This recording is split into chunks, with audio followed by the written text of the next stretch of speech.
point about the social media and stuff, we've been doing a lot of outreach in South Sacramento because of a cap and trade grant that we recently got.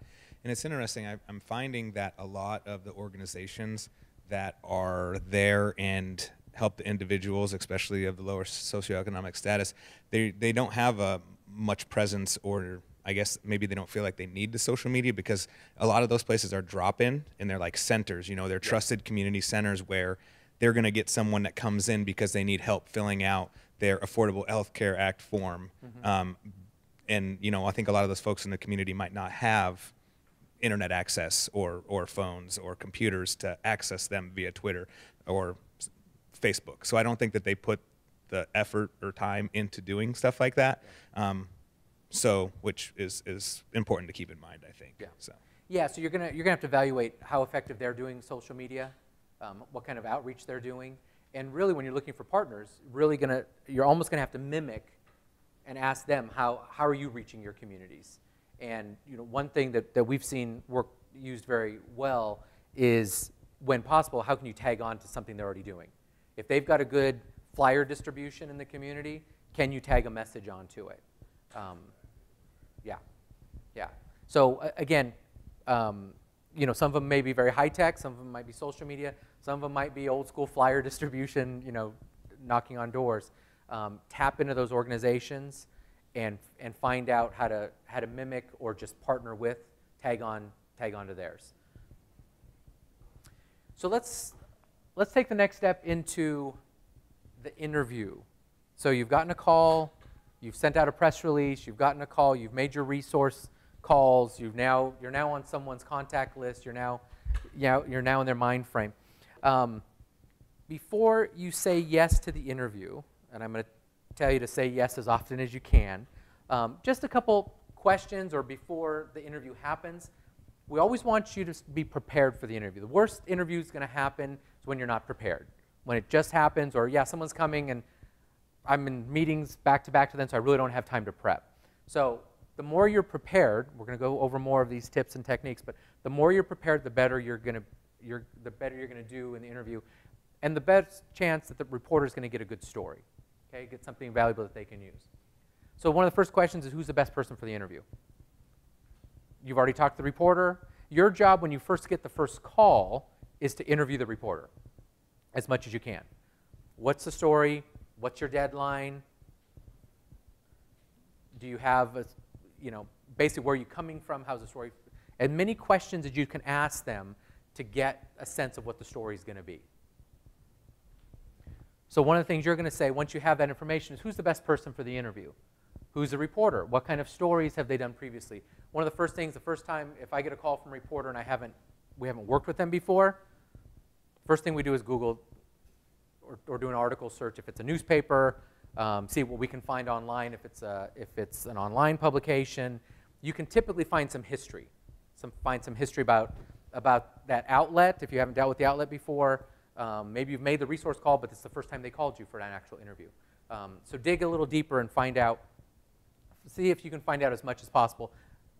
What have they written about drought? What have they written about trees? Maybe they've written something about trees that wasn't accurate, and you need to figure out how to politely fix that going in. Again, that can be part of your intro conversation without slapping in the face that they made an error the last time they did a drought or tree story. What are the general issues they're dealing with? Where will the interview take place? All those types of questions. How long is the interview going to be? Are they going to come to you? Is it going to be over the phone? That's mostly for print. Even radio, that can be done over the phone as well. And then who the audience is. If you're not familiar with the publication, try to find out who exactly the audience is focused at. So a couple things to think about, a handful of things to think about when you're actually in the interview process. Be friendly and helpful. Okay, again, we're moving away from that reporter as antagonist, reporter as, out to get me. Assume that they have the same goal as you, a good, positive, effective story. Okay, go in that friendly, helpful, provide context.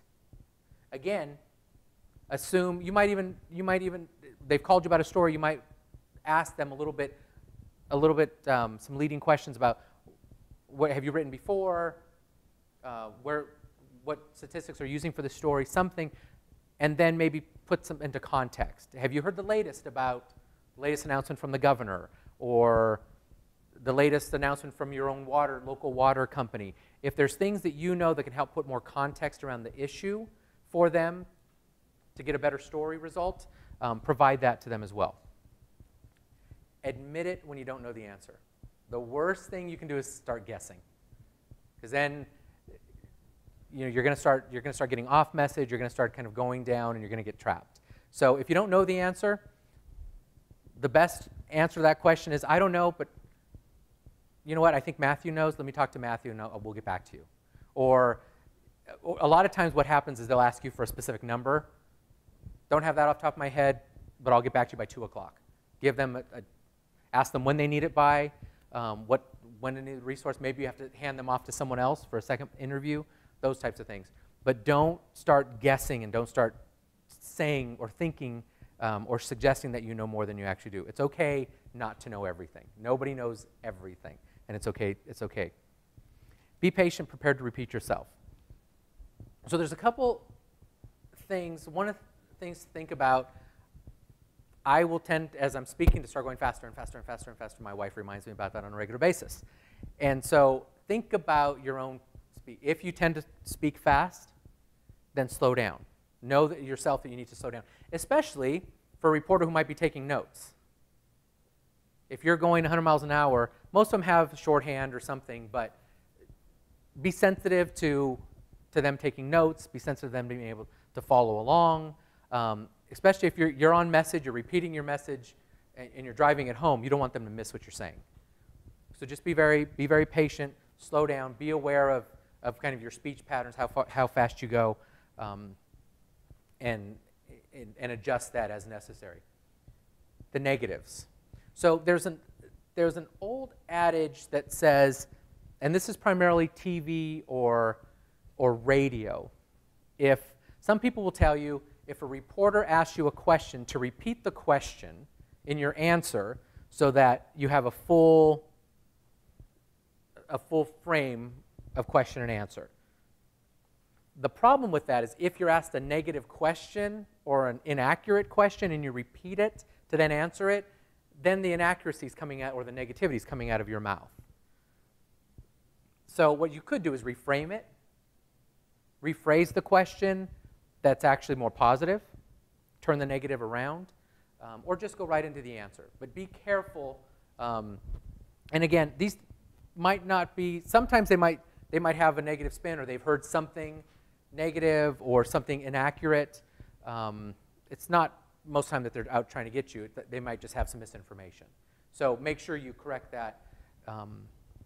Or another way to do it is just turn it around. In your answer, go ahead and rephrase it, turn it around. Stories work. Real examples. So again, think of yourself as a storyteller. Think, instead of just a dry, cold example or statistics, how can you paint a picture? How can you paint a picture of the life cycle of a tree, or what the damage a tree would, instead of just saying a generic, if a tree doesn't get watered, it's going to die. Well, what is the story behind that? What happens? What can bring that to life?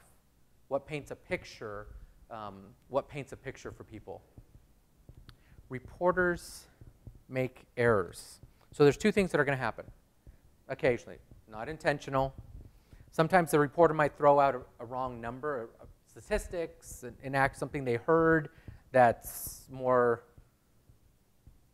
urban legend than reality, those types of things. So, and with the stories that are going on drought and trees and plants, a lot of stuff isn't necessarily accurate, right? You're hearing a lot of just myths that are going around out there. So don't be shy if the reporter says something that they may just have heard, so it became reality. Don't be afraid to correct it. Correct the error. Say, yeah, I know, yes, I've heard that point, but here's the reality of that point. So there's going to be two scenarios for that. One, you're going to hear it during the interview or during your conversation. Correct it right away. Correct it as quickly as you can. The other scenario is that you're going to see it in print.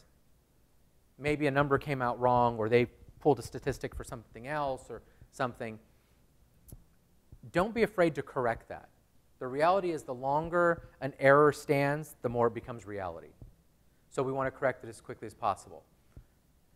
I would suggest call the reporter first. A lot of people tend to, oh, I'm going to go right to the editor. Again, relationship building, right? We're trying to build a relationship with the reporter. Assume that a mistake was a mistake. So first thing, call the reporter. Just say, some things just need to be clarified the next time they write a story. When they write a story in a couple weeks about trees, we want to make sure they've got the right number, they've got the right X. It doesn't always require a retraction or a correction in the newspaper. Some things might. You're going to have to make that call. But a call to the reporter is the best thing. Hey, just saw that number. I know we kicked around a lot of numbers. Here was, you had 10, it's 20. Correct it. If there's any resistance, then you might need to take it to the next step. Maybe you need to call an editor, or if it's someone who, if you see a lot of people writing the story, you might want to reach out to the reporter and maybe the editor or someone, or maybe you dealt with a producer originally. Just let them know. A lot of times the biggest goal here is if they do another story, you want it to be right the next time. Okay?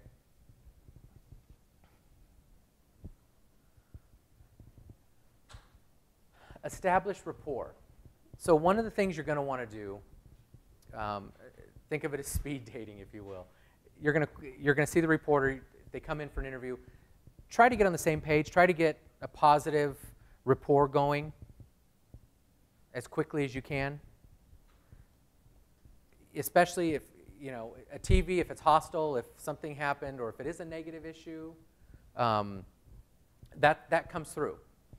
That comes through, and at the end of the day, they're the ones writing the story. They're the ones editing the footage or the soundbite for the radio. So the more positive the interaction, the best chance it is, one, that you're going to have that you're going to continue the relationship, and that there's going to be, you know, a chance to weigh in on more stories or pitch stories. So really, again, I'm going to keep going back to it, relationship, relationship, relationship. What we want is long-term interactive relationships with the reporters. Turn negatives into positives.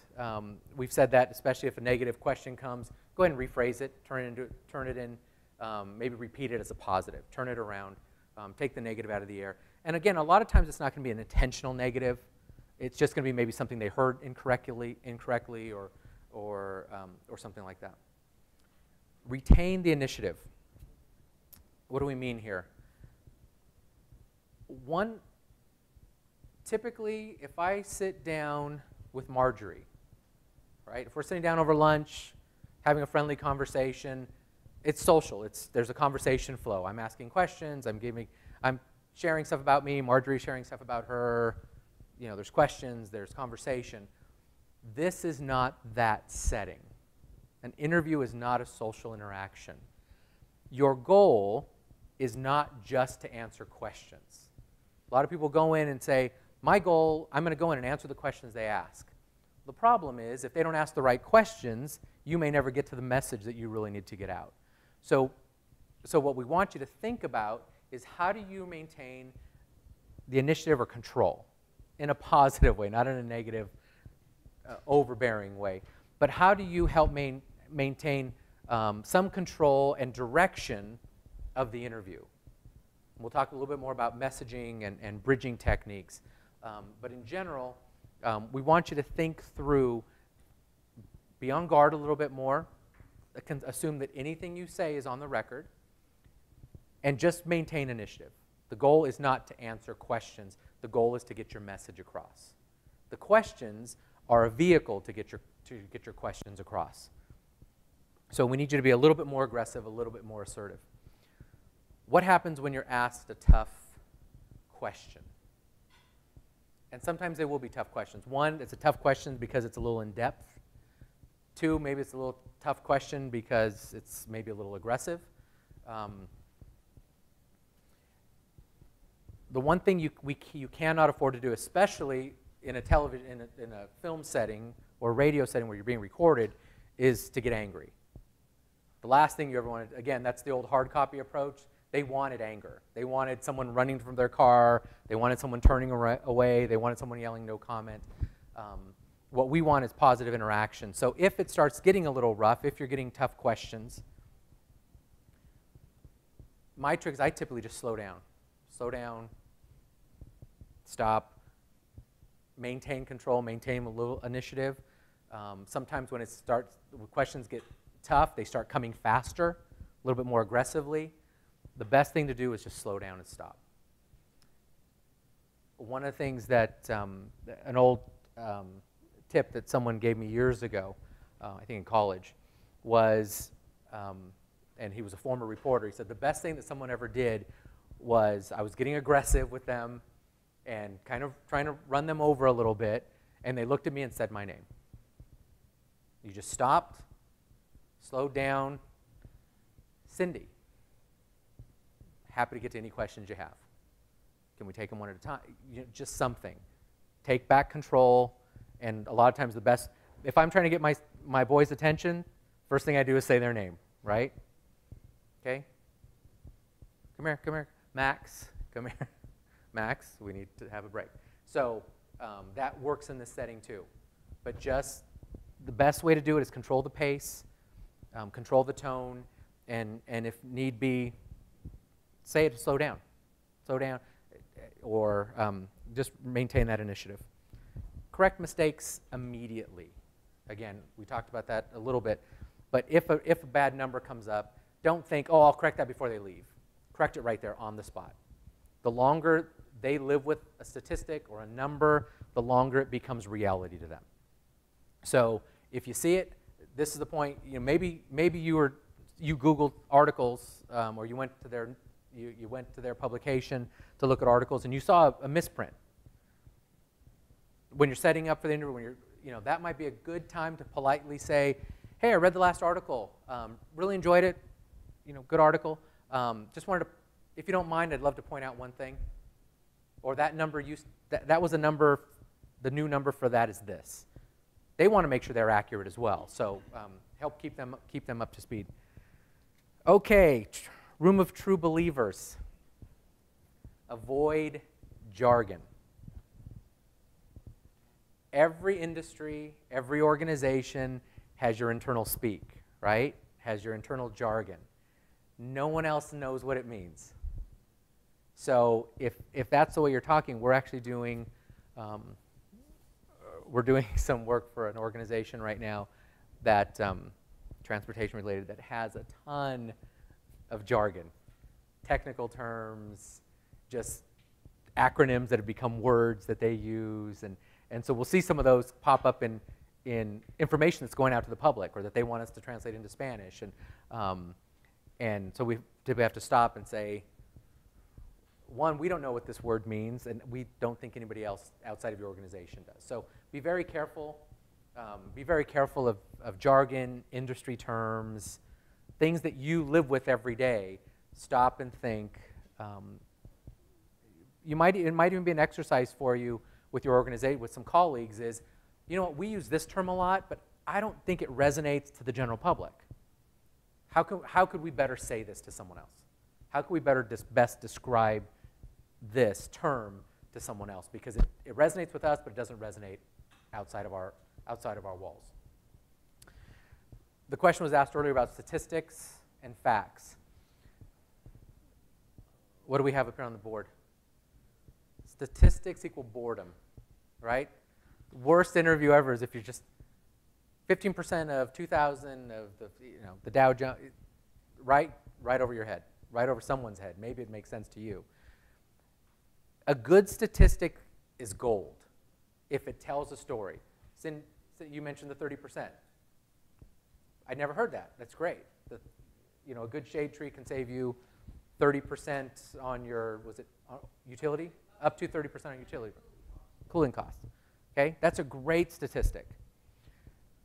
But just use them sparingly, use them effectively, and think about how you can personalize them. So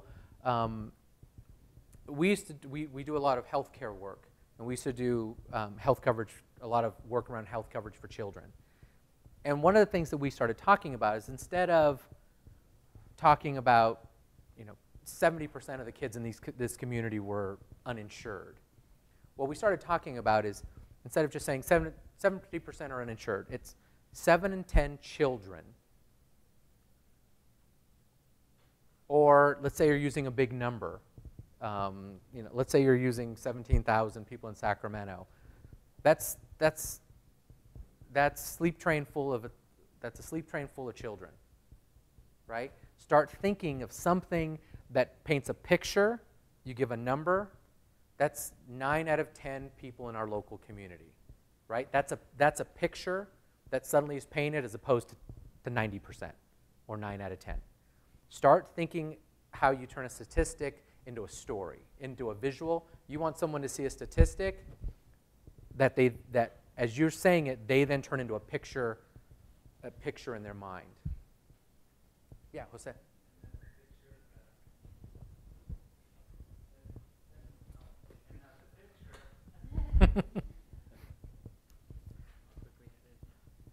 I wanted to stress on that point that, especially like with science communication, that the picture is a metaphor that's relatable as well. Mm-hmm. So that assuming in a world where people have no idea what a train is, and you're saying train, that's still an effective comparison. Yeah. But that's making an extreme. Yeah. Example. Again, so much of this is, again, if you're talking to a group of people, let's say you're talking to a group of a PTA club, right, at a school, and it just happens that it's 80% women, moms, as opposed to, I don't know, a Rotary session one day, and it's 70% men. Yeah, the examples everything you're going to do is how do we make it resonate with this audience? Whether you're giving a presentation, whether you're doing an interview, what are their audience? What is their biggest audience, and how do you resonate to them? That's a good point, Jose. Cindy?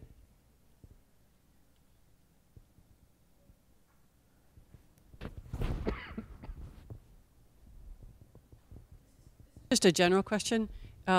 We talked about avoiding jargon, and ever since I started working with trees in cities, the term is urban forest, and yet there's this dichotomy that we feel that we all understand that and other people don't, and so then we've had the argument or the debate at various points of, should we try to convince people that they need to know this term, or should we just not bother and say the trees in your community, the trees in your neighborhood? And what's your opinion? That's a hard one. You and I talked about, I think, the first meeting we had. There are some terms that it's best you want to get that into common speak. You have to really think about it and decide, is it worth changing everybody to get them to use this term, or do we come up with a term that's more natural for people to understand? Urban forest, I don't have as much of a problem with, because I think it's pretty self-explanatory. I think it could use a little bit more rounding out or a little bit more meaning behind it, exactly what it's meant by urban forest. Where possible, I would always suggest to use terminology or come up with terminology that's going to be more easily recognizable globally. What's that? I think you make a good point, because there's that adage of, when to simplify, but really when to amplify rather than simplify, because you deal with that concern that people say, are you dumbing down something? Mm-hmm. And I think in other cases, you want to amplify it. So it's more, what are the multiple ways that we can make that term relatable and understandable so it does get used and picked up? Yeah. So I think, thank you for bringing that up. And especially, I think, when you're going to mention jargon, how it translates into Spanish or in other cultural translations. Yeah.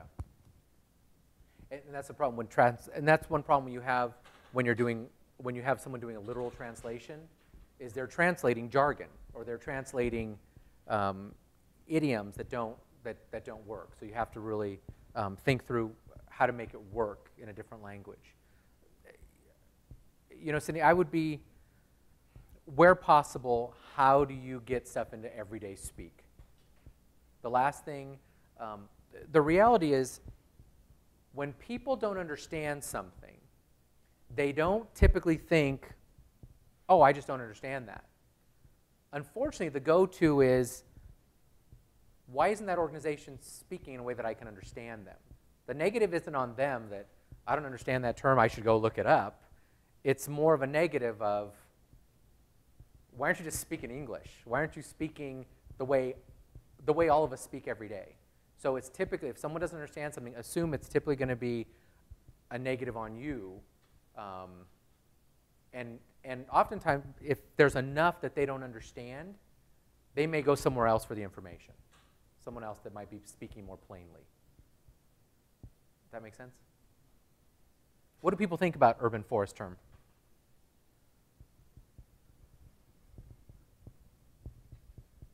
Do you guys like that term? It makes complete sense to you. Well, then it has to. Hopefully. Yeah. You know,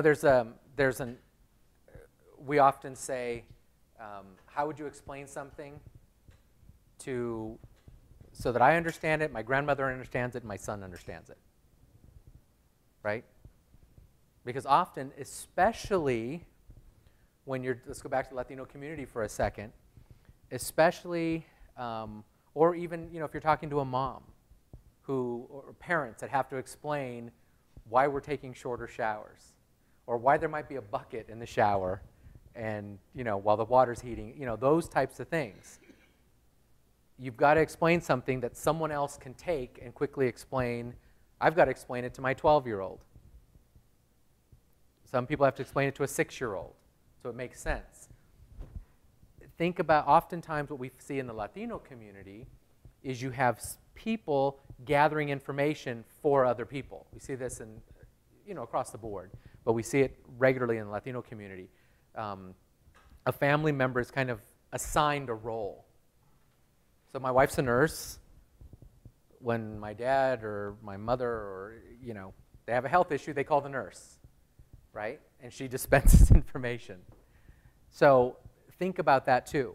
How you might understand it. It's taken 12 years for your mom now to get her hands on it, okay? So think about those terms. It might not just be delivering to the original communicatee. It might be that person now also has to disseminate that information out to others. So you don't want them to have to translate your jargon and your other terms.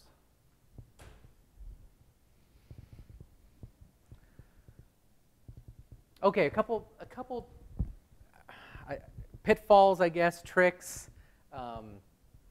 Again, trying to maintain the positive, but some ways that maybe reporters or bad habits that reporters will get into from time to time, and how to address them. Laundry list questions. I've had a number of reporters, they just want to get all the questions out, or they're interrupting. Bob, you know, here's one question, and here's the next question. And I'll just typically stop and say, you know, I'll usually just be a little self-deprecating and say, you know what, I'm just not smart enough to take multiple questions. Can we just do it one at a time? Happy to answer every question, but what was the first question you asked? Someone once told me their trick was, or what they did is they picked the question that they wanted to answer. They just got 3 questions thrown at them. They picked the question they want to answer.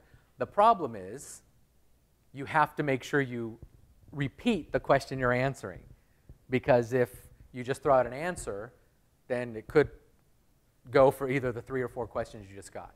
So just be careful. Again, you know, it might be someone in a hurry, it might be someone in a rush. You want to make sure it's accurate. You want to make sure your questions are accurate to the question that you're answering. So just be careful of that too. Also be careful of multiple answers. So you've answered the question, and then you keep answering the question, and then you keep answering the question, and the reporter's taking notes, and the reporter then has to go back and say, what was the most important answer to this question? And we'll talk about that more in our message training and message development, and you'll definitely see it in the interview techniques. hypothetical situations. Well, what happens if we don't get, we don't know. You don't know what's going to happen. Deal with reality. Don't get caught in, well, Rick said if this happens, this is going to happen, and then Rick's now got the city council calling him and saying, what are you talking about? So just be careful. Deal with reality. Also, deal with what you know. Deal with your organization. Don't speak for another organization. Don't speak for yourself. One thing to remember is that as an organization,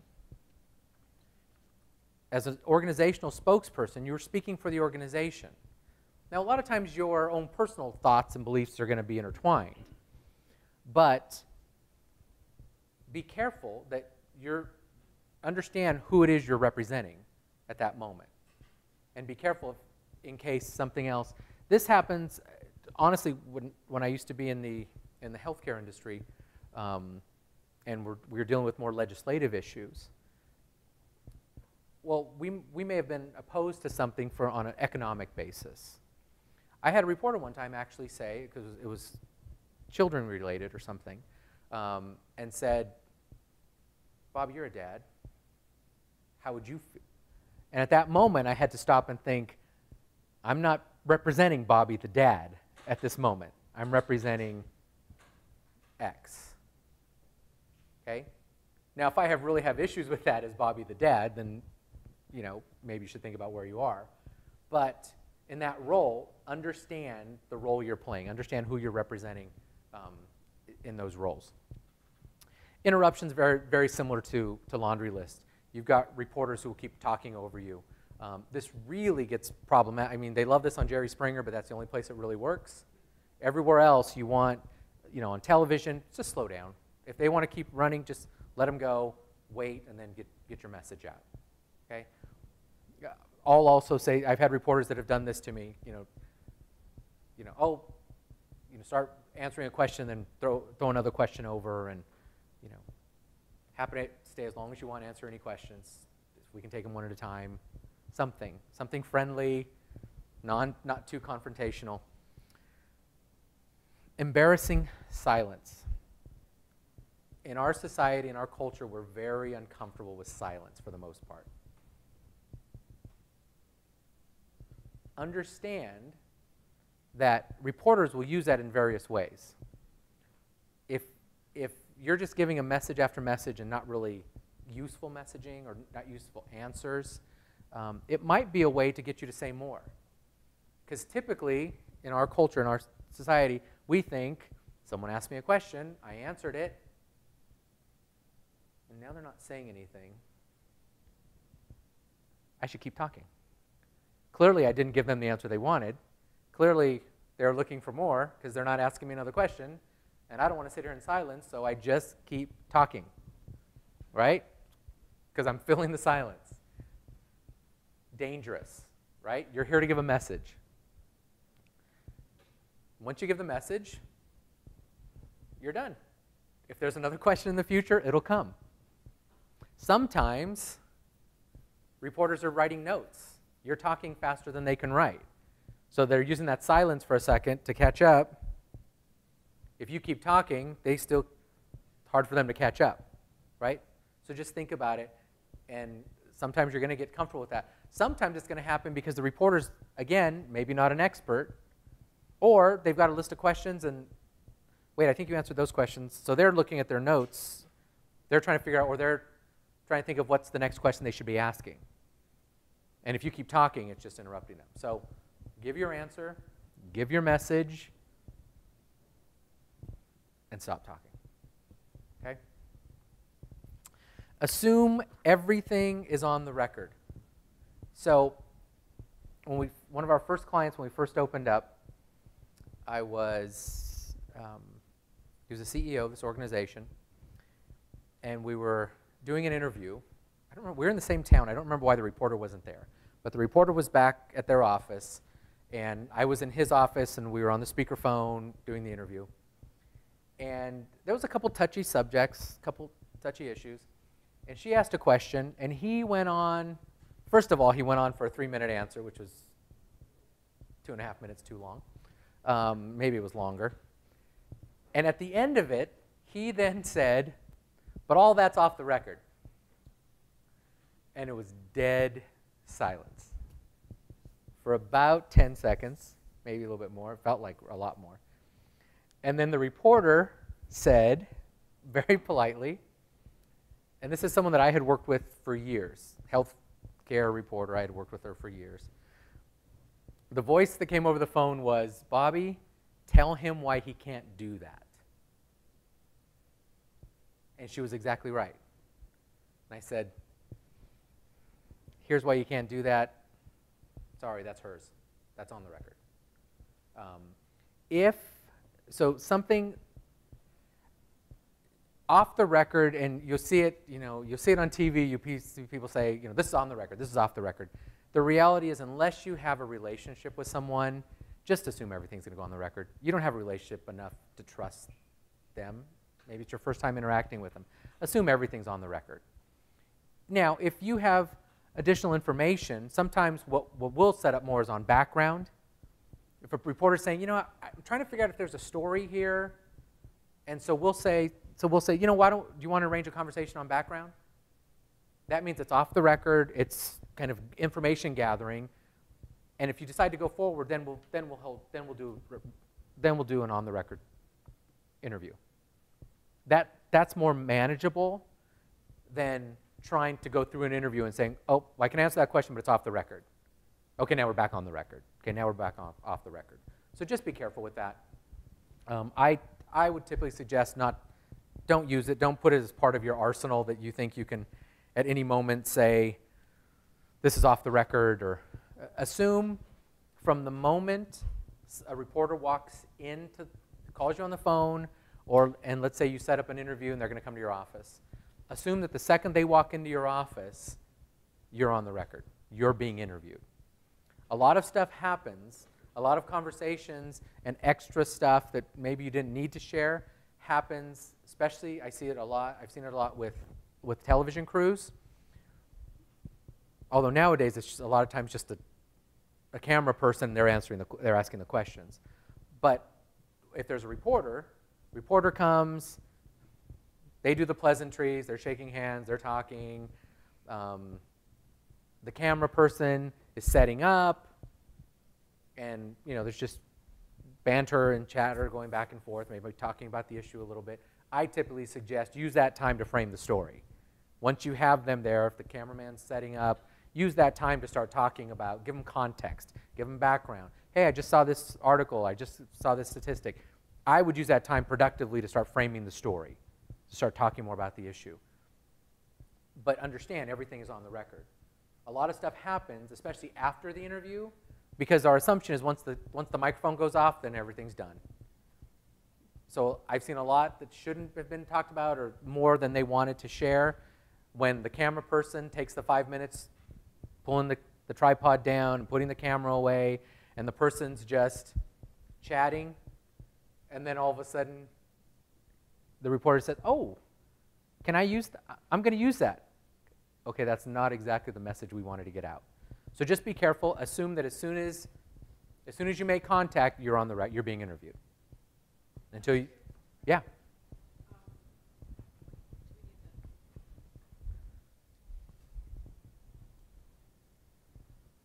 I think the distinction you're making between on the record and off the record is really important and helpful. I know a lot of the things that we try to do is give background on pretty complex, layered jurisdictions, layered situations, and we don't want to be quoted as taking position, but just laying out all the positions. But I never knew you could say, I want to just share a lot of background before you interview me. Is that what you're saying? 'Cause yeah, especially if a reporter, maybe it's the first time you've spoken to them, or it's the first time they've covered this story, or maybe there's new things that they're talking about. Again, they might not want to interview on everything, but again, you need to give them as much context and frame the story as much as you can. So again, when you first talk to them and you're interviewing the interviewer, the reporter, ask them, what do you understand? are you familiar with what the governor just did? Or are you familiar with what our water company just did? And then say, would you like, I'm happy to give you a little bit more background on that. And the term to use is background. So what I would typically do is say, there's, this new legislation came out, or this just happened. Would you like a little background before we go into the formal interview? Understood that that's not quotable. Yeah. Yeah, that's helpful. Yeah. Yeah. So that's typically how I frame it with, and a lot of times it's on something that's a little bit more complex, and you just want to give context,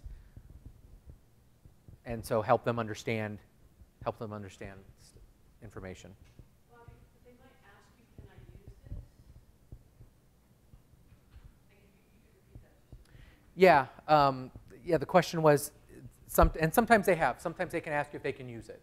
Like that was really, really helpful. Again, be careful. Just because you're on background or off the record, if there's stuff you don't want to say, you shouldn't be saying it in any sense. You shouldn't be saying it in any scenario. Background, in my opinion, should be used more for context, to give them a bigger picture. Maybe it's a little bit more wonky than the interview's going to be. Maybe especially if you're going to be on, Good Day Sacramento's morning show, maybe talk to the interviewer a few minutes beforehand. Just say, here, let me give you some background, or hey, did you want to ask a question? This just came out. It's more for context and setup. Again, if there's stuff you don't want said at all, then don't say it in any sentence. Don't say it in any open forum, on the record, off the record, background. But background is used more typically to provide context. Context, update, that type of thing. So you've heard me mention it a couple times. Your job is not to answer the questions. Your job is to deliver your message. Okay? The technique we use when we're doing that is called bridging. So in essence, you are bridging from the question to your answer. If all you do is respond to questions, then it's completely dependent on the interviewer to ask you the right questions. And if they don't ask you the right questions, you're never going to get your message out. So you've all seen this, right? You've all seen this on the 24-hour news channels, the talking head shows, and you've probably seen when people are doing it well and when people are doing it horribly. And when someone's doing it horribly, what they're doing is they're ignoring the bridge, and they're going straight to message. Jose, it's a beautiful day out. Trees need to live, right? Got to water our trees. Okay, well, yeah, well, what'd you do last Thursday? Trees need to live, right? There's nothing, and it sounds very disconnected. You've all probably seen it. If you haven't, just watch talking head shows for half a day. You'll see it quickly. And it's that.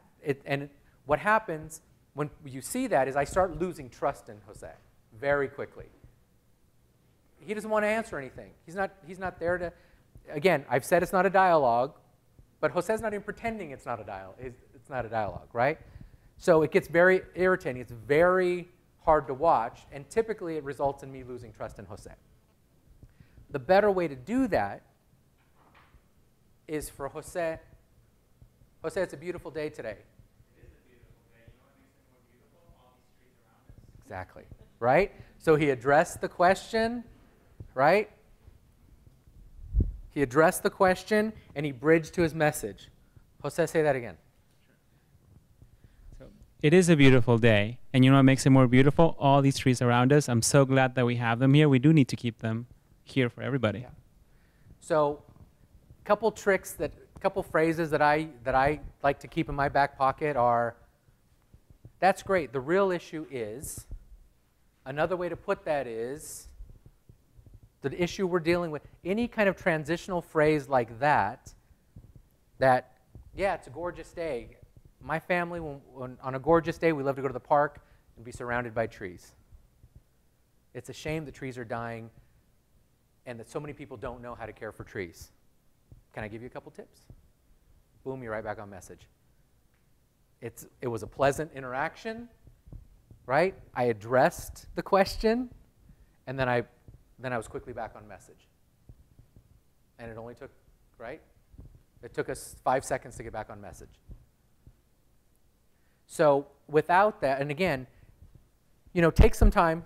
That's your homework assignment. Take some time to watch that, to watch some of, as painful as they may be, take some time to watch some of those talking head shows, and you'll see it. You'll see people who do it really well. You'll see people that will just be maddening to watch. Because no matter what they're asked, they go right to message, and it's annoying for everybody. It's hard to watch. Okay? But it's those transitional phrases. How do I get from the question to a transitional phrase? The real issue is, the bigger picture is, okay? What's really impacting families is any kind of transitional phrase that then gets you to your message. And typically what we're going to say is you're going to go in an interview really with kind of top three messages in mind. I love when I get from a new client, can you send it, what are your themes and what are your messages? And what are your key messages is what I typically ask. What are your key themes and messages? And then I get 3 pages of messages. 3 pages of key themes and messages says to me you haven't really prioritized what your key themes and messages are. This is everything you'd ever love to spit out of your mouth in 3 pages. Okay? So we typically say when you're talking about key messages, 3. 2 would be better, 3 is okay.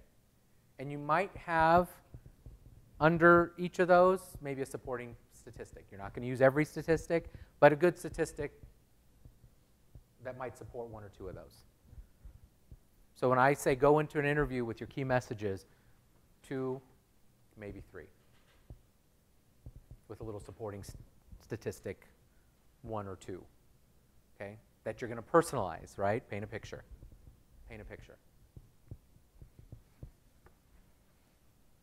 Does everybody understand bridging? Okay. It's difficult. Not just in, and it is, and you can see why people do it in some of those formats, because it gets tiring. When you're on a half-hour talk radio show and with the opposing side, it gets difficult to keep bridging and even in 2 or 3 minutes. And we'll go through some of that. What we're going to do in our messaging exercise, we're actually going to create 2 or 3 key messages, maybe 1 statistic, and then ask you to use those in our practicing. Okay. I'll try to get you off message. We'll see where we go.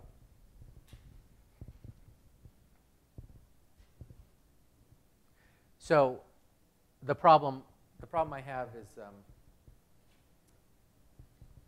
at home, when my wife and I are talking, and maybe when we're not completely agreeing on something, she will then say, "Stop bridging me. Stop doing whatever I'm doing. You're not at work right now." Okay.